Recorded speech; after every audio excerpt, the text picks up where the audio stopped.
প্রেগনেন্সিতে সবার খাবারের ইচ্ছে আলাদা আলাদা হয়। কারোর টক ঝাল খেতে খুব ভালো লাগে, কারোর আবার মিষ্টি মিষ্টি খাবার খেতে খুব পছন্দ হয়।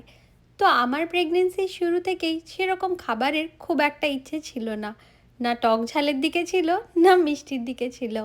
কিন্তু আজ বেশ কিছুদিন ধরে আমার বেশ দই বড়া খেতে খুব ইচ্ছে করছিল। ভাবছিলাম বাজারে যেয়ে পরে দই বড়া খেয়ে আসবো। আর তারই মধ্যে আমাদের এখানে একজন থাকে যারা বাড়িতে দই বড়া বানিয়েছিল, আর আজকে বিকেলে দেখি হঠাৎ করে সে আমার জন্য দই বড়া নিয়ে এসেছে।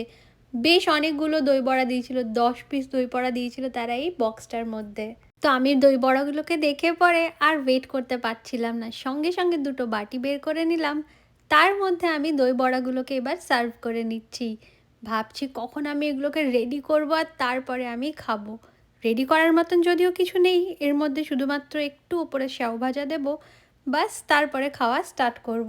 শুরুতেই আপনাদেরকে বললাম যে এই দই বড়াগুলো বাড়িতে বানানো, কিন্তু আমার বানানো নয়। এই দই বড়াগুলো মেঘা বলে একজন আছে, সে তাদের বাড়িতে বানিয়েছে।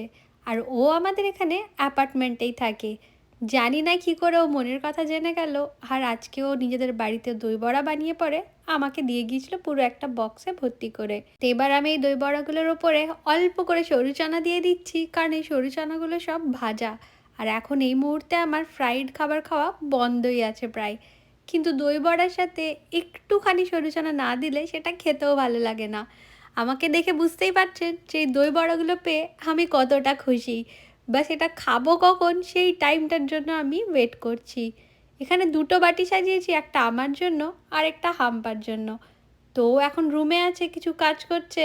আমি ওয়েট না করেই নিজে খাওয়া শুরু করে ফেললাম। দই বড়াগুলো খেতে সত্যিই খুব ভালো ছিল, পুরো বাজারের মতন টেস্ট ছিল। মানে মেঘাকে আমি অনেক অনেক অনেক থ্যাংক ইউ জানাই এই দই বড়াগুলোর জন্য।